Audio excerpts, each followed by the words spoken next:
दोस्तों, अगर आपको हमारे चैनल से जुड़ना है तो नीचे रेड कलर का आपको सब्सक्राइब दिख रहा होगा, इस पर आप लोगों को दबाना है। उसके बाद बेल आएगी, बेल पर भी दबाना है। फिर 3 ऑप्शन दिखेंगे, ऑल वाले ऑप्शन पर दबा लेना है। बस आप चैनल से आप जुड़ गए हैं, अब हर जानकारी आपके पास हमारी पहुंच जाए। और दोस्तों, all India anganwadi news channel की आज दोपहर की सच्ची खबरों में आप सब आंगनबाड़ी सेविका, सहायिका, मिनी और सभी भाई बहनों का स्वागत है। फटाफट वीडियो को सभी लोग लाइक कर दीजिए और जो भी भाई बहन अभी तक अपने चैनल को सब्सक्राइब करके बेल दबा करके चैनल से नहीं जुड़े थे तो सब्सक्राइब करके बेल को दबा लेना। सबसे पहले आपको बता दें कि आंगनबाड़ी पर समस्याओं का अंबार है, इसका विरोध भी किया गया है। यह खबर छपी थी, हमारे पास आई थी, लेकिन इसमें कुछ साफ दिखाई नहीं दे रहा है। मामला काफी जो है यहां पर जरूरी लगता है, शोभा रानी बहन के द्वारा भेजा गया। लेकिन फिर कहना चाहूंगा, बहन अगली बार जब भी भेजें तो यह भी सुनिश्चित कर लें कि उसमें पढ़ने के लिए भी कुछ देखना चाहिए। यहां पर पढ़ने में कुछ नहीं आ रहा है तो हम अगली खबर की तरफ बढ़ रहे हैं। एक और खबर आ रही है, एक से बढ़कर एक खबरें आपको इसमें देखने को मिलेंगी। यह खबर आप देखिए,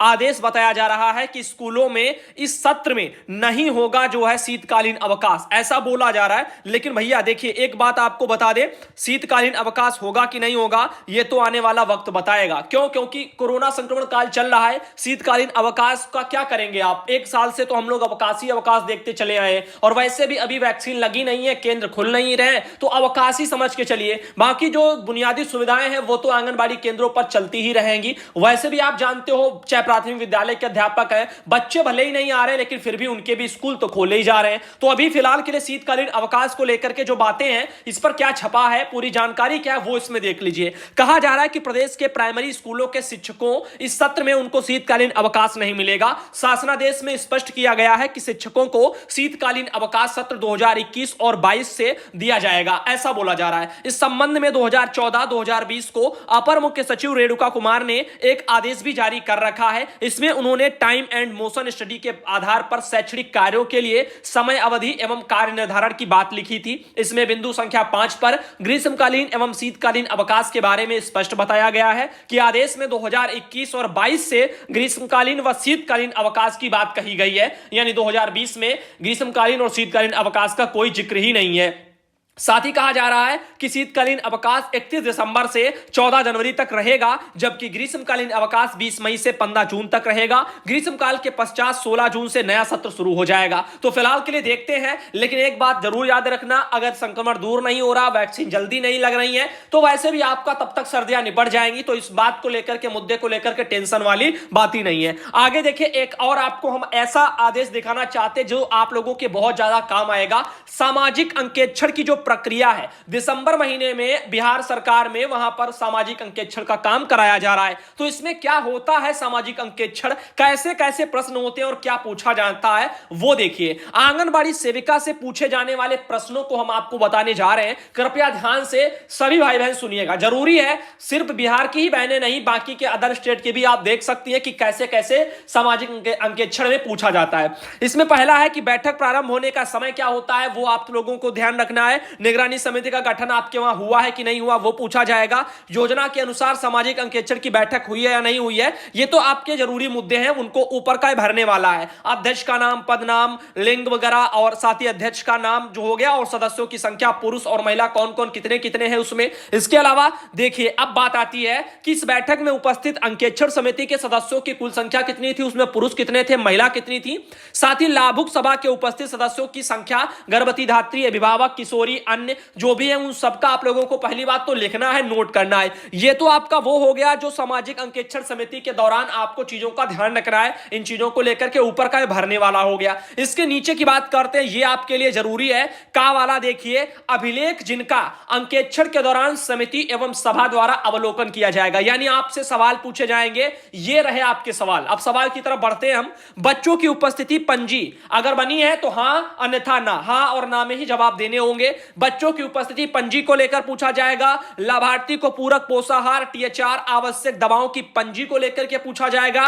टीकाकरण पंजी को लेकर के पूछा जाएगा। वृद्धि मानकों का रजिस्टर के बारे में पूछा जाएगा। कुपोषित एवं अति कुपोषित बच्चों की अद्यतन सूची के बारे में पूछा जाएगा। केंद्रों के आय एवं व्यय की विवरणी के बारे में पूछा जाएगा। सामाजिक अंकेक्षण के समिति की कार्रवाई पंजी जो होगी उसके बारे में पूछा जाएगा।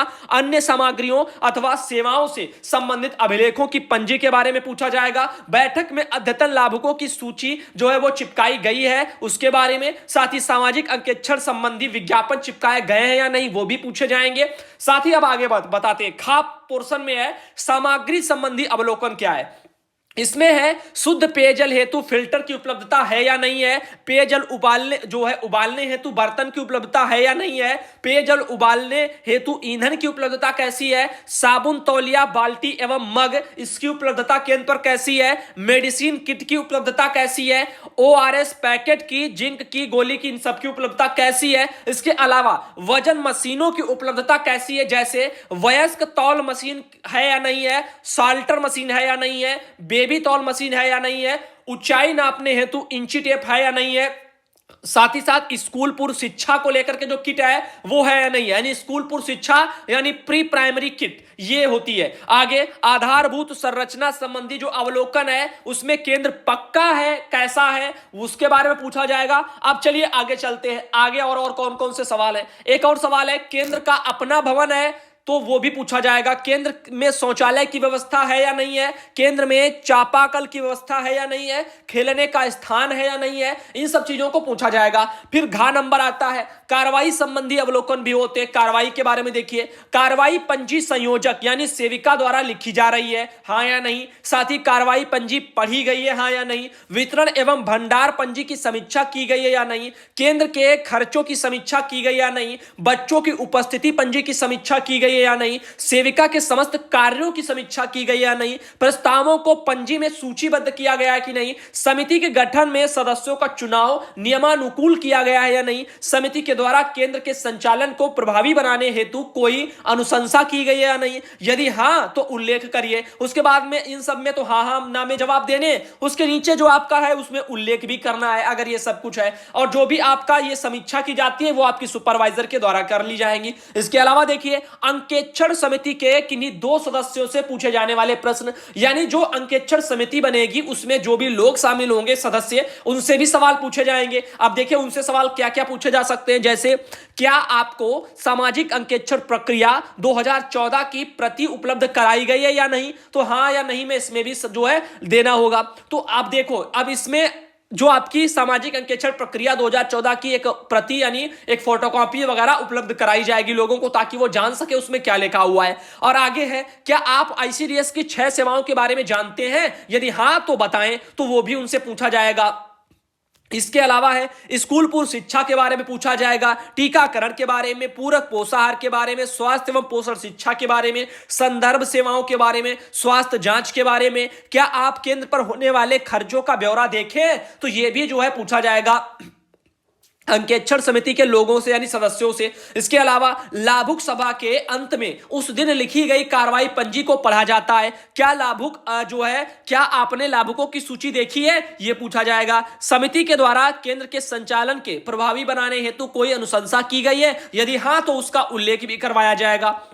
इसके अलावा देखिए, पूर्व या वर्तमान में हो रहे अंकेक्षण से केंद्र के संचालन में कोई सुधार आया है या नहीं, यह भी पूछा जाएगा। किन्हीं 2 लाभुकों से पूछे जाने वाले प्रश्न हम आपको बताते हैं। अभी ऊपर जो देखा वो आप लोगों का किसके लिए था, वो था सदस्यों के लिए, जो अंकेक्षण समिति में सदस्य होंगे उनके लिए। अब आप देखोगे लाभुकों के लिए यानी लाभार्थियों के लिए, इनसे भी पूछा जाएगा। इस अंकेक्षण कार्यक्रम की सूचना आपको किसके द्वारा प्राप्त हुई है, इस अंकेक्षण कार्यक्रम की सूचना आपको कब प्राप्त हुई है, आंगनबाड़ी केंद्र के खर्चों का विवरण इस सभा में बताया गया या नहीं बताया गया, सभा के अंत में उस दिन की कार्रवाई पंजी को पढ़ा गया या नहीं पढ़ा गया, पूर्व या वर्तमान में हो रहे अंकेक्षण से केंद्र के संचालन में कोई सुधार आया है या नहीं, यह सब पूछा जाएगा। केंद्र पर आयोजित अंकेक्षण प्रक्रिया पर अनुश्रवणकर्ता अपना मंतव्य वगैरह दे, ऐसे यहां पर वो भी रखा गया है। तो यहां पर देख लीजिए, ऐसे आप लोगों के लिए बहुत जरूरी ये खबर थी। इसके अलावा देखिए और आपको दिखाते हैं, बिहार सरकार का एक और ये देखिए लेटर 21 दिसंबर को निकला है। 21 तारीख को रुपौली पूर्णिया वगैरह के लिए लिखा है, आंगनबाड़ी सेविकाओं की शैक्षणिक योग्यता प्रमाण पत्र उनका सत्यापन प्रतिवेदन भेजने के संबंध में आया है। इसमें लिखा है, संबंध में कहना है कि आपके जिला परियोजना से संबंधित कुल आंगनबाड़ी सेविकाओं की शैक्षणिक प्रमाण पत्र से संबंधित सत्यापित प्रतिवेदन की मूल प्रति इस पत्र के साथ संलग्न कर भेजी जा रही है। विदित हो कि इसे पूर्व में ईमेल से भी जो भेजी जा चुकी हैं, ऐसे भी बोला गया है। इसके अलावा दोस्तों बताते हैं, ये देखिए एक उषा वर्मा बहन है, उनके द्वारा भी एक ये फोटो भेजी गई है। टीकाकरण वगैरह का कार्यक्रम यहां चल रहा है। इसके अलावा बता दें आंगनबाड़ी सुधा बहन है, अन्नप्राशन वगैरह मिठवल ब्लॉक पर इनके वहां मनाया गया, उन्होंने भी भेजा है। इसके अलावा देखिए ये 6 माह पूरे हो गए, तो ये बहन है आपकी माया देवी, उन्होंने भी अपने वहां पर जो है ये अन्नप्राशन का काम करवाया है। इसके अलावा देखिए ये एक और खबर आ रही है, इसमें लिखा है ये देखो कोटेदार को लेकर के, अब इस पर हम लोगों से प्रधान व जो है सेक्रेटरी के हस्ताक्षर करवाकर मांगा जा रहा है। राशन वगैरह यहां पर उनका कहना, जबकि राशन जो है स्वयं सहायता समूह बांटे और जो है हम लोग ये सब हमको परेशान किया जाता है, ये उनका गजला बहन का कहना है, हरदोई से जो है उनका। आगे दोस्तों बताते हैं, एक ये देखिए आई है बहन, और ये जो है जया बहन है, और इनका भी देखिए इन्होंने भी अपना राशन वितरण किया, फोटो भेजी है बांदा जिले से। आगे देखिए आजमगढ़ जनपद से 21 तारीख को एक और लेटर निकला था। यहां पर राष्ट्रीय किशोर स्वास्थ्य कार्यक्रम है, उनके अंतर्गत आईसीडीएस विभाग के समन्वय से संचालित वगैरह आयरन संपूर्ण कार्यक्रम विप्स वगैरह जिसको विप्स बोला जाता है ना, उसको सुदृढ़ीकरण करने के संबंध में आया है। तो इसमें भी जो है चीजें बता दी गई हैं। आंगनबाड़ी कार्यकर्ता को 1 दिवसीय प्रशिक्षण भी इसके लिए वहां पर दिया जाएगा और सारी चीजें भी बताई जाएंगी। और इन सब में मैंने पूर्व में भी आपको सब पढ़ करके सुनाया था, तो इसको हम बार बार नहीं बताएंगे, ठीक है। आगे चलते हैं। अब देखिए ये यहां पर एक प्रारूप है, यहां पर देखो राशन को लेकर के, राशन उपलब्ध नहीं कराने वालों की सूची आंगनबाड़ी केंद्रवार जो है वो मांगी जा रही है। जैसे निम्न प्रारूप पर सूचना तत्काल उपलब्ध कराएं, परियोजना का नाम, आंगनबाड़ी केंद्र की संख्या और एसएचजी की संख्या, कितने एसएचजी द्वारा कार्यकर्तियों को राशन उपलब्ध करा दिया गया है, और जिन केंद्रों पर एसएचजी द्वारा राशन उपलब्ध नहीं कराया गया उन केंद्रों की संख्या, दाल अपर्याप्त वाले आंगनबाड़ी केंद्रों की संख्या, ऐसे करके जो अधिकारियों से ये मांगे जा रहे हैं। तो आज दोपहर का वीडियो दोस्तों इतने ही रखते हैं। उम्मीद है आपको वीडियो पसंद आया होगा, ज्यादा से ज्यादा जानकारी रही, और अंकेक्षण समिति के बारे में भी आपको हमने बताया कैसे कैसे किन किन से क्या क्या सवाल पूछे जाएंगे, ताकि बहनों आप लोगों को कोई आइडिया हो जाए और आप अपने वहां पर लाभार्थी को अच्छे तरीके से उसमें बता पाए। धन्यवाद दोस्तों वीडियो देखने के लिए। जल्दी आपको शाम की खबरों में हम मिलने वाले हैं।